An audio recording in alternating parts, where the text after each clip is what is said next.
La escuela pública argentina tuvo a lo largo de su historia un papel central en la consolidación del Estado. La nación, la comunidad y la forma de imaginar la patria fueron nociones transmitidas por generaciones de docentes que, además de enseñar, tenían el mandato de formar argentinos. Durante el siglo XX, nuestro país presenció sucesivos golpes de Estado que se sostuvieron, entre otras cosas, en la idea de patria forjada en la escuela en Argentina, y reconocemos la admirable lucha de quienes los resistieron. Hoy, a casi 55 años de la dictadura militar denominada Revolución Argentina, desde el Instituto de Formación Docente número 50, presentamos este video que propone explicar qué sucedió durante aquellos años, enfocado en el desarrollo de las políticas públicas educativas, en medio de un régimen dictatorial. Comencemos.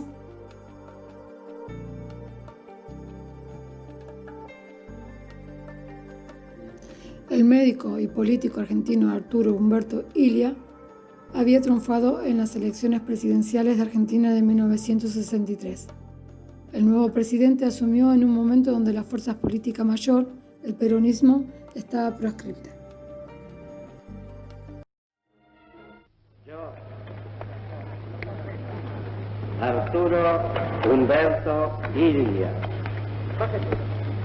juro por Dios nuestro Señor y estos santos evangelios desempeñar con lealtad y patriotismo el cargo de presidente de la nación y observar y hacer observar fielmente la Constitución de la nación argentina.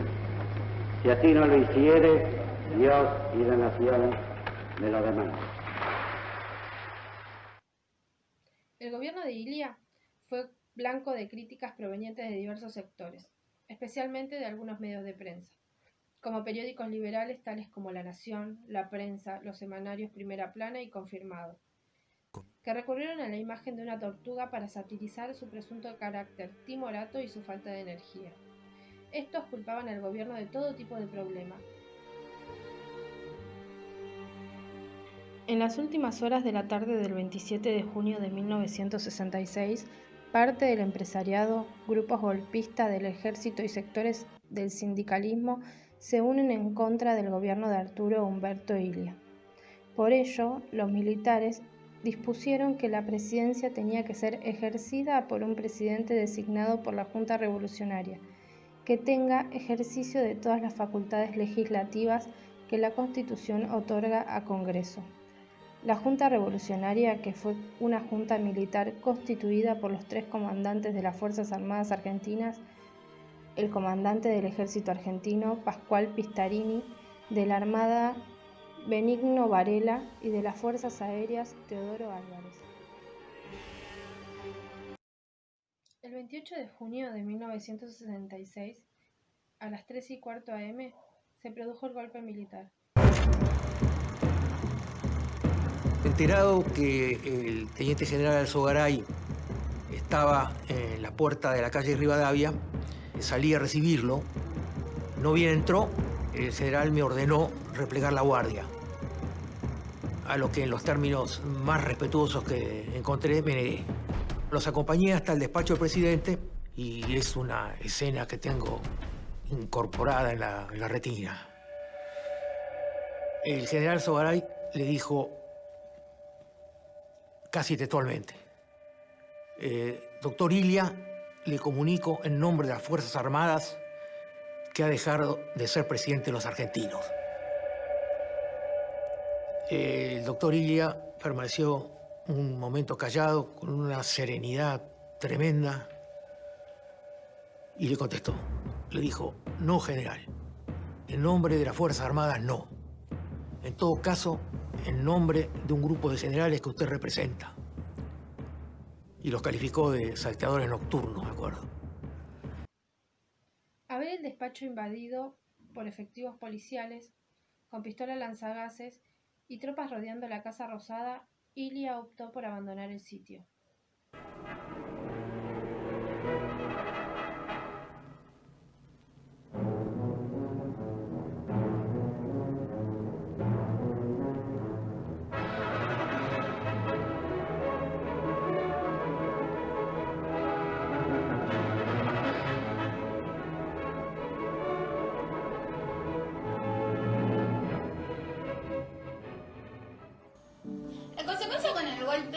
de junio de 1966, el sistema democrático dejó su lugar a un gobierno militar que derrocó al presidente radical Arturo Illia y se abrió un nuevo periodo de dictaduras militares en la historia de Argentina.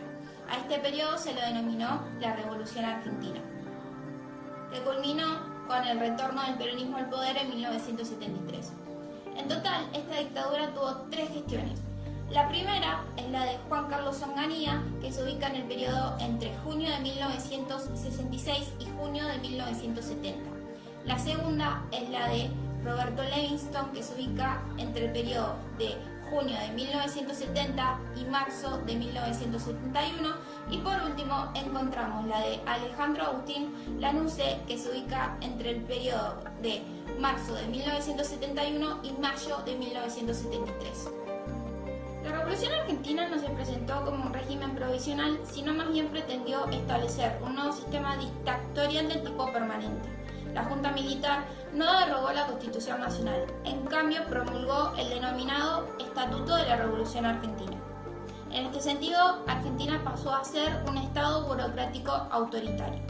Es decir, se instaló una dictadura que se planteó no con formas de transición, sino más bien con miras a mantenerse en el poder por más de 20 años, siguiendo el modelo de Francisco Franco en España, o del que más tarde, a partir de 1973, pondría en práctica Augusto Pinochet en Chile. El 29 de junio de 1966, la Junta Revolucionaria se autodisuelve cuando Onganía jura el cargo de presidente de facto. Yo, Juan Carlos Onganía, juro por Dios nuestro Señor y estos santos evangelios desempeñar con lealtad y patriotismo el cargo de presidente de la nación y observar fielmente los fines revolucionarios, el Estatuto de la Revolución y la Constitución de la Nación Argentina.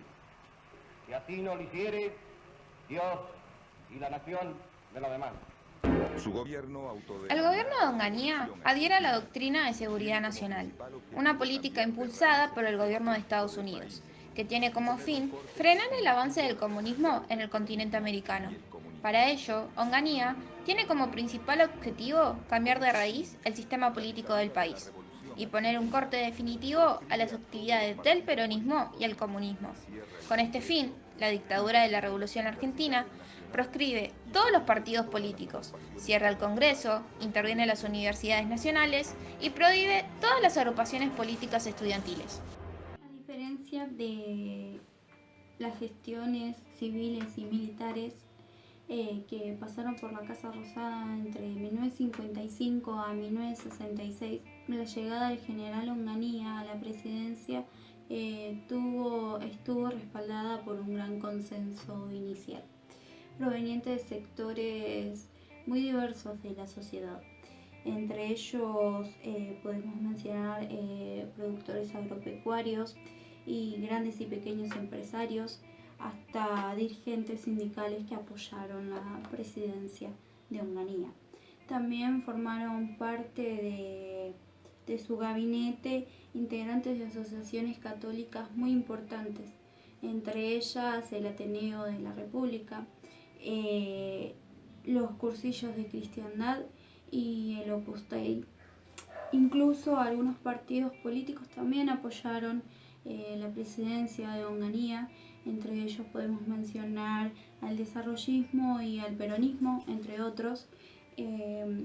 Todo lo contrario hicieron el radicalismo, el socialismo y el comunismo, no apoyaron la presidencia de Onganía. Pero desde el exilio, Juan Domingo Perón expresó y aplaudió el golpe militar, ya que dijo que era la única salida para acabar con el régimen corrupto que imperó en Argentina en esos últimos 3 años. De hecho, esta dictadura como objetivo expresó el de concretar cambios de carácter estructural al nivel socioeconómico, cultural, político, tecnológico. Apuntaba también a revitalizar las bases del sistema capitalista argentino, produciendo cambios que, sin afectar la estructura social del país, condujera a la superación del subdesarrollo y a la transformación en una nueva nación, en una nación moderna. Hemos llegado a la Revolución Argentina con un vasto plan de afirmaciones positivas y de realizaciones concretas. Este es el fin del proceso de deterioro que nos ha inmovilizado y el despuntar de una magnífica esperanza para nuestra patria. El gobierno de Onganía tuvo una impronta desarrollista, que se hizo sentir en el debate iniciado con el enunciado del gobierno de reformar el sistema de educación en forma integral y de la necesidad de una ley que lo ordene. En el periodo de 1968 a 1972 ocuparon la cartera educativa sucesivamente José Mariano Astigueta hasta junio de 1969, Dardo Pérez Guilhou de junio de 1969 a junio de 1970, José Luis Cantini de julio de 1970 hasta mayo de 1971 y Gustavo Mallet desde mayo de 1971. Todos ellos debieron enfrentar conflictos con la docencia en relación a dos situaciones. La primera, los intentos de implementar reformas del sistema educativo por un lado y por otro, cuestiones de índole gremial. Onganía es un militar duro y autoritario, sin experiencia política, católico, practicante y nacionalista de ultranza. Está convencido de que el ejército está por encima de la política y cree que el sistema democrático es la madre de todos los vicios. La actividad sindical es desarticulada y acallada con violencia, pero el eje principal está puesto en el comunismo y especialmente en la militancia universitaria. En la tarea de formular audaces concepciones donde cabe una viva e intensa participación de la juventud, que esté dispuesta a enfrentar con alegría y entusiasmo la aventura espiritual de renovar su país y sus instituciones. Participación fecunda que permite ordenar, con la colaboración de todos, las metas y los sistemas de enseñanza y que acrecienta y enaltece la auténtica autoridad. Antes de la intervención de Onganía, las universidades estaban organizadas de acuerdo a los principios de la reforma universitaria. Fue un movimiento de proyección juvenil para democratizar la universidad, es decir, establecían la autonomía universitaria del poder político y otorgarle un carácter científico y el cogobierno tripartito de estudiantes, docentes y graduados. Este primer gobierno de la dictadura militar fue caracterizado por una marcada intolerancia hacia las universidades argentinas. Las universidades son conceptuadas como espacios estratégicos, por razones diferentes, consideradas desde el gobierno como cuna de la subversión y el comunismo. El objetivo era descentralizar el sistema universitario, despolitizando y redimensionando las universidades mediante mecanismos de selección y admisión de la matrícula, e implementando casas de estudio en función de necesidades, derivadas al desarrollo regional. De ahí el énfasis en la promoción de carreras orientadas a las ciencias básicas y a las ingenierías. El 29 de julio de 1966, la Policía Federal, enviados por Onganía, reprimen a un grupo de alumnos, profesores y no docentes, hecho que pasa a la historia como la Noche de los Bastones Largos, que ocupaban varios de los edificios de las facultades de Buenos Aires en oposición a la decisión del gobierno de facto de intervenir las universidades, revocar la reforma universitaria y anular el régimen de gobierno. Esto motiva numerosas renuncias docentes y un éxodo masivo de intelectuales. En agosto se disuelven las asociaciones estudiantiles. La Policía Federal había sido enviada por Onganía, quien decretó la intervención a las universidades nacionales y la depuración académica, es decir, la expulsión de las casas de altos estudios a los profesores opositores, sin importar su nivel académico. La represión fue particularmente violenta en las facultades de Ciencias Exactas y Naturales y de Filosofía y Letras de las universidades de Buenos Aires. El nombre proviene de los bastones largos usados por la policía para golpear con dureza a las autoridades universitarias, los estudiantes, los profesores y los graduados, cuando los hacían pasar por una doble fila al salir de los edificios. luego de ser detenidos. Empezaron a tirar gases, nos llenaron de gases y cuando ya no podíamos respirar, salimos, estaba la policía desplegada ahí con un oficial. Se hicieron una doble fila y nos hicieron pasar por la doble fila y a medida que pasábamos de los dos lados los golpes de bastón.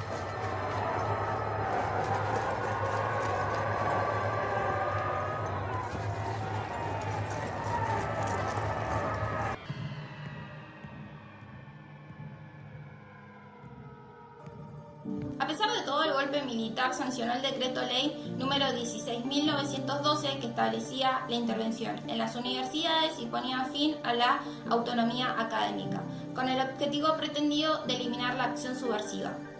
Dicha norma de facto intimidaba tanto a rectores como decanos de las 8 universidades existentes en ese entonces, a que en un plazo de 48 horas asumieran como interventores de una institución que por primera vez subordinaba al Ministerio de Educación de la Nación.